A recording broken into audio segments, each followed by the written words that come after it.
Bismillahirrahmanirrahim. Assalamualaikum warahmatullahi wabarakatuh. Alhamdulillahi rabbil alamin wal aqibatu lil muttaqin wala udwana illa 'alal zalimin. Allahumma salli wa sallim wa barik ala sayyidina Muhammad wa ala alihi wa ashabihi wa man tabi'ahum bi ihsanin ila yaumiddin wa alaina ma'ahum bi rahmatillahi rabbil alamin. Hadirin jamaah sholat zuhur Masjid Ukhuwah Islamiyah Kampus UI Depok, calon-calon penghuni surga semuanya yang insya Allah selalu ditambahkan keberkahan, ditambahkan kebahagiaan, dan ditambahkan kenikmatan dari Allah Subhanahu wa Ta'ala. Alhamdulillah, kembali kita bisa datang ke sini berjumpa melaksanakan sholat zuhur berjamaah. Kemudian kita ikuti beberapa waktu selama beberapa menit ke depan untuk mengkaji ajaran agama ini. Semoga kehadiran kita di sini Allah Subhanahu wa Ta'ala jadikan sebagai salah satu asbab yang memudahkan kita semuanya masuk ke dalam surganya Allah Subhanahu wa Ta'ala. Hadirin yang dimuliakan Allah, pada kesempatan ini kembali saya akan membacakan beberapa kalimat dari kitab Ihya Ulumuddin, satu kitab yang ditulis oleh Hujjatul Islam Al-Imam Muhammad bin Muhammad Al-Ghazali rahimahullahu ta'ala. Beliau mengutip salah satu hadis yang diriwayatkan oleh Imam Baihaqi di dalam Syu'abul Iman dan Imam Ibnul Mubarak di dalam kitab Az-Zuhud. Rasulullah sallallahu alaihi wasallam bersabda, "Man utiyal Qur'ana fara'a anna ahadan utiya khairan minhu faqad haqqara ma 'azzamallahu ta'ala." Orang yang diberikan nikmat kemampuan memahami Al-Qur'an, menghafal Al-Quran atau segala hal yang berkaitan dengan Quran, lalu kemudian dia memandang orang lain diberikan nikmat yang lebih baik darinya, maka sungguh dia telah menghina atau melecehkan nikmat terbesar dari Allah Subhanahu wa Ta'ala. Hadis ini diriwayatkan oleh Imam Baihaqi. Beberapa ulama diantaranya adalah Al-Hafidh Al-Iraqi menilai hadis ini lemah, tapi ini tidak menjadi hambatan bagi kita untuk memahami ucapan Rasulullah Shallallahu Alaihi Wasallam, karena hadis dhaif itu bukan berarti tercela. Hadis dhaif itu tetap bisa dijadikan sebagai argumen di luar persoalan halal dan haram. Dalam persoalan moral, dalam persoalan fadail, orang boleh menggunakan hadis dhaif. Kenapa? Karena dhaif itu masalahnya hanya pada beberapa masalah yang tidak prinsipil. Yang pertama, dhaif itu karena sanadnya tidak bersambung sampai Rasulullah Shallallahu Alaihi Wasallam, dan umumnya sanad dari hadis dhaif itu berhenti di level sahabat dan level tabi'in. Ini artinya masih ada kebaikan yang bisa diambil karena ucapan sahabat dan ucapan tabi'in bisa dijadikan sebagai pegangan dalam beragama. Terutama ucapan sahabat. Sayyidina Abdullah bin Mas'ud mengatakan, "Inna la nakdzibu ba'duna ba'da," bahwa kami ini para sahabat tidak pernah membiasakan berdusta, sehingga setiap informasi yang disampaikan oleh sahabat kita yakini pasti dari pemahaman mereka terhadap ucapan dan perbuatan Rasulullah Shallallahu Alaihi Wasallam. Itu argumen yang pertama. Argumen yang kedua, ucapan ulama tabi'in itu bisa dijadikan sebagai pegangan karena mereka adalah generasi terbaik setelah generasi sahabat. Jadi kalau dibandingkan antara ucapan seorang tabi'in dengan ucapan seorang ustadz zaman now, itu kita masih lebih percaya ucapan tabi'in dibandingkan ustadz zaman sekarang. Kenapa? Karena perbedaan kualitas iman. Al-Imam Hasan Al-Basri, ulama besar tabi'in, beliau mengatakan, bahwa kalau dibandingkan antara generasi sahabat dan generasi kita, mungkin kalau dikontekstualisasikan ke zaman sekarang, antara ulama tabi'in dengan orang zaman sekarang, itu perbandingannya di mana mereka kalau hidup di zaman kita, kita anggap sebagai orang gila. Tapi kalau kita hidup di zaman mereka, pasti kita dianggap sebagai setan yang harus dijauhi. Kualitasnya begitu. Mereka dianggap sebagai orang gila, kenapa? Karena mereka lebih mementingkan akhirat dibandingkan nikmat dunia. Umar bin Khattab radhiyallahu anhu itu pernah mengorbankan sebidang kebun korma hanya karena beliau terlambat melaksanakan sholat zuhur berjamaah.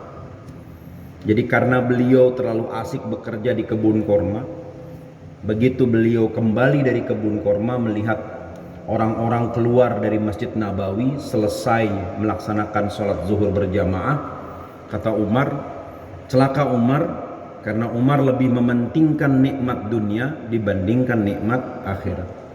Maka sebagai hukuman, sebagai bayaran atau sebagai bentuk taubat Umar kepada Allah karena melalaikan sholat wajib, sholat berjamaah, maka Umar akan wakafkan kebun kurma itu. Bayangkan, jadi gara-gara terlambat sholat berjamaah, ketinggalan sholat berjamaah, maka beliau mewakafkan kebun kurma. Itu kalau menurut orang sekarang gila itu. Apalagi harga tanah di Depok sekarang sudah 30 juta per meter. Nah kalau kebun kurma itu 1000 meter, kan 30 kali 1000. Berarti 30 miliar. Jadi Umar itu lebih senang kehilangan 30 miliar dibandingkan beliau tidak melaksanakan sholat berjamaah. Sedangkan kita tidak. Kalau kita kan bilang, nah itu kan sunnah hukumnya, santai aja udah. Bahkan ada yang sholat zuhurnya mendekati waktu asar. Ada lagi yang sholat zuhurnya mendekati waktu maghrib dijamak dengan asar. Itu kalau kita. Jadi kalau generasi sekarang ini menganggap enteng persoalan agama, sehingga nggak bisa disamakan dengan generasi zaman dulu. Jadi perbedaan antara kita dengan generasi zaman dulu itu letaknya pada ketulusan dan keikhlasan. Kita ini banyak nggak ikhlasnya. Ya para ustadz juga nggak ikhlas gitu. Diundang ceramah juga tergantung isi amplop. Jadi kalau isi amplopnya kecil dia nggak datang, kalau isi amplopnya datang gede gitu kan, itu 1 jam sebelum pengajian dia udah di situ, gitu kan? Kenapa? Karena jazakumullahu khairan kasiran. Ya semoga Allah berikan balasan yang begitu banyak. Nah itu tandanya bahwa amplopnya itu penuh, gitu kan? Maka jawabannya jazakumullahu khairan kasiran. Jadi sekarang susah mencari nilai keikhlasan dan ketulusan. Para pengajar juga banyak yang tidak ikhlas. Banyak dosen yang gak ikhlas juga banyak. Yang gak mau ngasih penjelasan kepada mahasiswa di luar kelas, yang gak ada 1-2, lebih dari 10. Alasannya apa? Ya saya kalau ngasih konsultasi di luar dibayar berapa per jam? Per jam dibayar berapa saya jadi konsultan? Kalau saya kasih ilmu cuma-cuma, waduh sayang betul perjuangan saya. Padahal dia lupa balasan dari sesuatu yang tidak dihargai itu adalah kemuliaan yang tidak bisa dihitung dengan harga. Balasannya itu. Orang lupa bahwa kalau namanya disebut meskipun sudah meninggal dunia, pahalanya terus mengalir kepada orang itu. Orang lupa bahwa ilmu yang bermanfaat itu adalah ilmu yang membuka kecerdasan orang banyak, sehingga orang banyak tahu posisi dirinya sendiri. Hadirin yang dimuliakan Allah, mengawali dengan hadis ini, Al-Imam Al-Ghazali kemudian mengutip ucapan Al-Fathu Al-Musili. Fathul Musili ini seorang ulama besar di Iran, di Persia, karena dulu Imam Ghazali beliau hidup dan meninggal di Persia, di Iran. Dulu Persia belum Syiah. Persia itu baru berubah menjadi Syiah pada abad ke-13 Hijriah. Artinya baru 200 tahun mereka menjadi Syiah. Jadi pada abad ke-13 pada abad ke-12 12 Hijriah mereka berubah menjadi Syiah melalui pemberontakan internal di keluarga Safawiyah. Nah, baru mereka semua menjadi Syiah Imamiyah seperti yang kita lihat sekarang. Sebelum itu mereka adalah Ahlus Sunnah wal Jamaah. Dan banyak para penyebar Islam yang datang ke Indonesia ini, mereka adalah dari kalangan ahlu sunnah wal jamaah. Al-Fathu al-Muslim mengatakan, alaysal maridu idza mana'a at-ta'ama wasyaraba wad-dawa'a yamut. Beliau mengambil sebuah ilustrasi. Coba Anda bayangkan, kalau ada orang sakit, dia tidak mau makan, tidak mau minum, dan menolak minum obat, bukankah dia akan mati? Maka murid-muridnya menjawab, qalu, ya betul, pasti dia mati. Maka Fathul Muslim mengatakan, kadzalikal qalbu idza mana'a anhul hikmata. Begitu pula dengan hati kita, jika dia menolak masuknya hikmah, wal ilma, masuknya ilmu, salasata ayyamin yamutu, selama 3 hari dia tidak diberikan asupan hikmah, tidak diberikan asupan ilmu, selama 3 hari dia tidak mendengarkan nasihat, maka pasti hati itu akan mati. Nah, dari sini Al-Imam Al-Ghazali mengaitkan bahwa ilmu itu bukan sebagaimana yang kita pahami dan kita bayangkan selama ini. Dalam konsepsi barat, ilmu itu sesuatu yang useful, dia berguna, bermanfaat, mendatangkan manfaat, dalam arti kalau kita selesai menuntut ilmu itu, kita gampang diterima kerja. Padahal itu makna dari skill, bukan dari ilmu. Ilmu dan skill itu berbeda. Ya, jadi ilmu dan skill itu berbeda. Karena itu banyak sarjana yang frustasi setelah mereka wisuda ternyata nggak dapat kerja. Itu artinya pengetahuan yang mereka dapatkan di kampus ternyata tidak punya nilai jual ketika dilempar di pasar kerja. Jadi konsep ilmu di dalam Islam itu bukan skill, beda. Maka di dalam bahasa Arab dibedakan antara al-ilmu dan al-maharah. Maharah itu adalah skill, keahlian. Salah satu TV Saudi Arabia itu menampilkan satu film dokumenter tentang seorang Arab Badui, Arab kampung, tinggalnya di gurun. Namanya kalau nggak salah Khamis, ya, Khamis bin Mithnan. Khamis bin Mithnan ini buta huruf, dia nggak ngerti baca tulis. Dia orang Arab kampung, tidak ngerti baca tulis. Sampai sekarang masih banyak orang Arab kampung yang tidak bisa baca Quran karena ummi, dia tidak bisa baca tulis. Saya pernah ketemu itu di Arafah. Ada orang Arab kampung dikasih koran bahasa Arab, dia nggak bisa baca.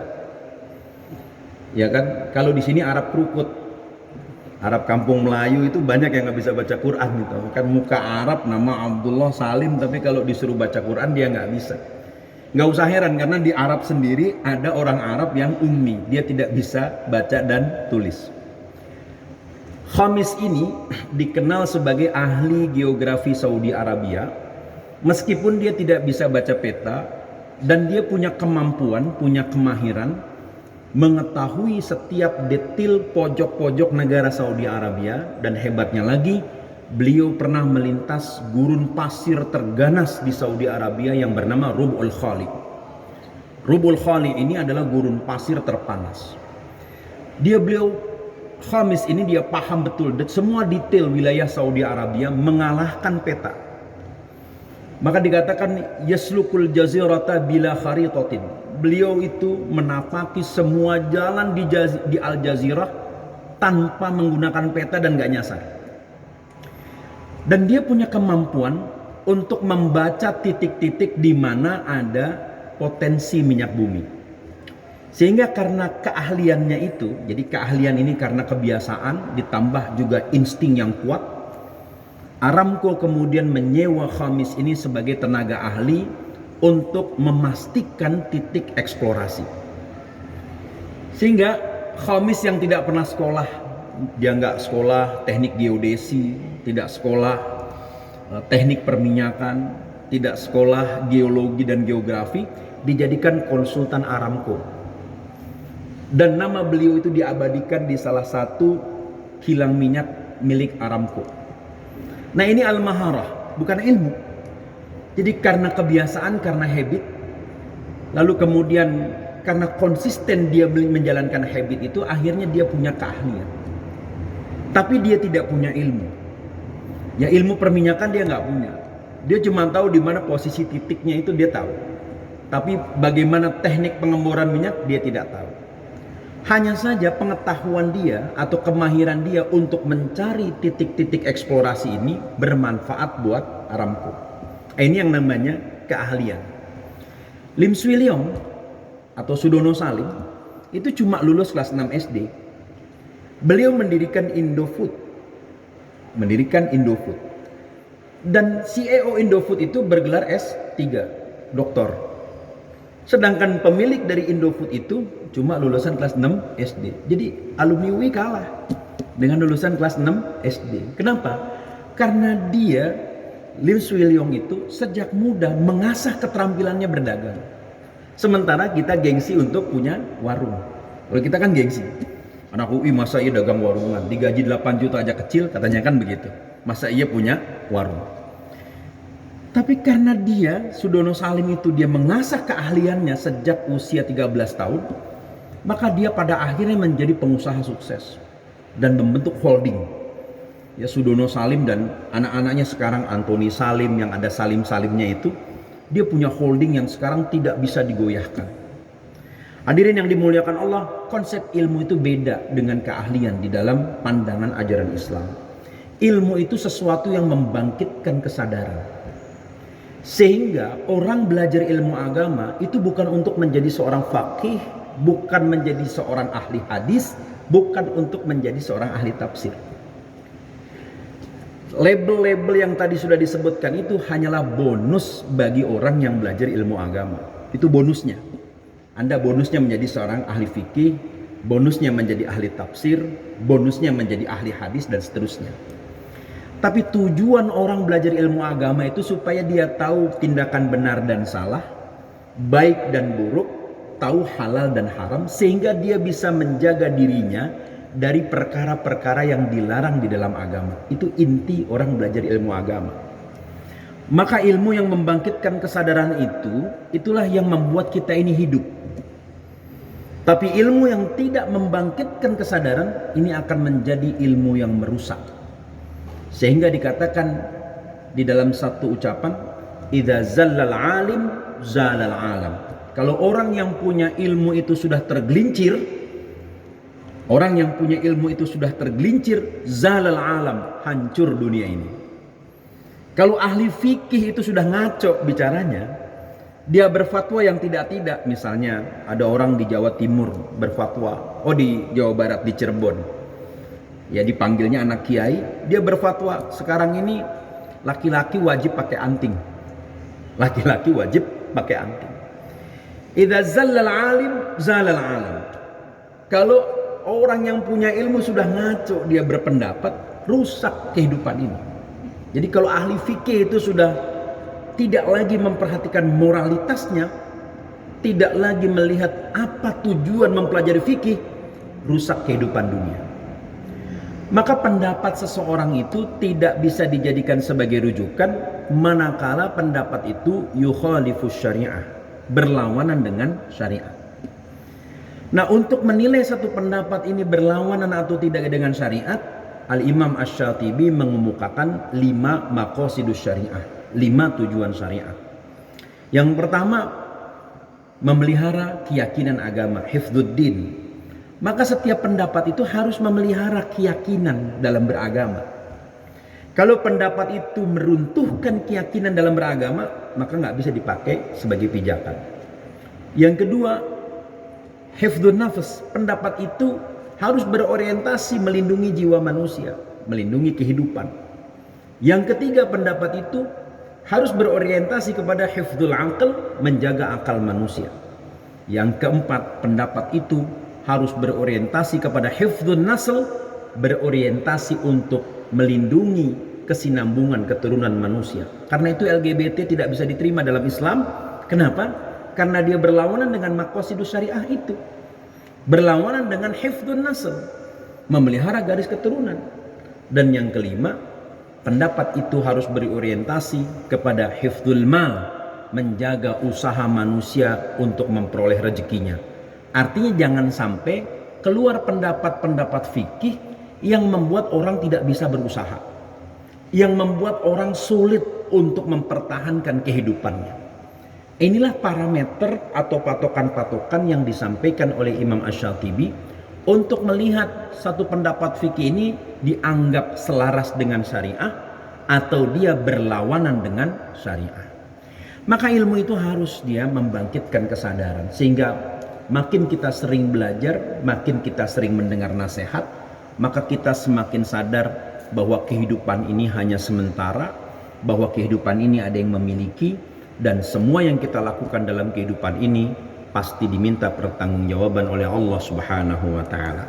Semoga Allah Subhanahu wa taala senantiasa membimbing kita, dan semoga Allah senantiasa melimpahkan keberkahannya kepada kita, sehingga makin kita tahu maka kita makin dekat kepada Allah Subhanahu wa taala. Demikian yang bisa disampaikan pada kesempatan siang hari ini. Mohon maaf jika banyak yang kurang berkenan dalam penyampaian. Usikum wa nafsi bittaqwallah wallahul muwaffiq ila aqwamit thariq. Wassalamualaikum warahmatullahi wabarakatuh.